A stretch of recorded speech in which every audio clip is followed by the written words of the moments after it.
ശ്രീലങ്കയിൽ നിന്നും ഇന്ത്യയിലേക്ക് കടത്താൻ ശ്രമിച്ച 5 കിലോ സ്വർണവുമായി 3 പേർ പിടിയിൽ. രാമനാഥപുരം സ്വദേശികളായ ഹാജ ഷെരീഫ്, ഹംദൂൻ തിസ്താർ, ഫിറോസ് അലി എന്നിവരെയാണ് കേന്ദ്ര റവന്യൂ ഇന്റലിജൻസ് പിടികൂടിയത്. മനേഷ് മൂർത്തി ചെന്നൈയിൽ നിന്ന് വിശദാംശങ്ങളുമായി ചേർന്നു. മനേഷ്, ശ്രീലങ്കയിൽ നിന്നുള്ള സ്വർണ്ണക്കടത്ത് പൊതുവെ കേൾക്കാറില്ല, വിവരങ്ങൾ?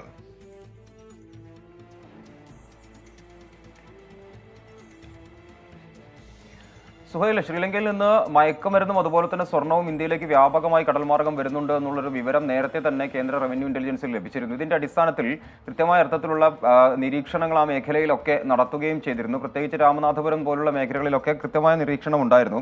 ഇതിന്റെ അടിസ്ഥാനത്തിൽ ലഭിച്ച ഒരു രഹസ്യ വിവരത്തിന്റെ അടിസ്ഥാനത്തിലാണ് കഴിഞ്ഞ ദിവസം ഈ രീതിയിലുള്ള ഒരു പരിശോധന കടലിൽ നടത്തുന്നത്. അത് മണലി ദ്വീപിനോട് ചേർന്നാണ് ഒരു ബോട്ട് സംശയാസ്പദമായ സാഹചര്യത്തിൽ കണ്ടെത്തുന്നത്. അവിടേക്ക് ഈ റവന്യൂ ഇന്റലിജൻസും കോസ്റ്റ് ഗാർഡും ഒക്കെ അവിടേക്ക് എത്തുമ്പോഴേക്കും ഇതിനകത്തുണ്ടായിരുന്ന ഒരു പാക്കറ്റ് ഈ ബോട്ടിൽ നിന്നും കടലിലേക്ക് എറിയുകയായിരുന്നു. അങ്ങനെ അവിടെ വെച്ചാണ് 3 പേരെ അറസ്റ്റ് ചെയ്തിരിക്കുന്നത്. രാമനാഥപുരം സ്വദേശികളായിട്ടുള്ള 3 പേരെ അറസ്റ്റ് ചെയ്തു.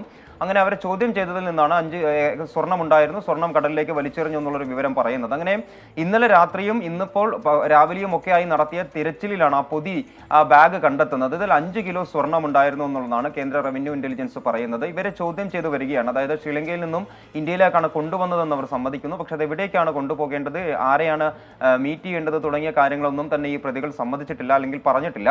അവരെന്തായാലും ചോദ്യം ചെയ്ത് വരികയാണ്. വ്യാപകമായ തോതിൽ ഇത്തരത്തിൽ സ്വർണവും അതുപോലെ തന്നെ മയക്കുമരുന്നും കടത്തുന്നുണ്ട് എന്നുള്ളൊരു വിവരം നേരത്തെ തന്നെ ഉണ്ടായിരുന്നു. ഇതിന്റെ അടിസ്ഥാനത്തിലാണ് നിരീക്ഷണം ശക്തമാക്കുകയും ചെയ്തിരുന്നത്.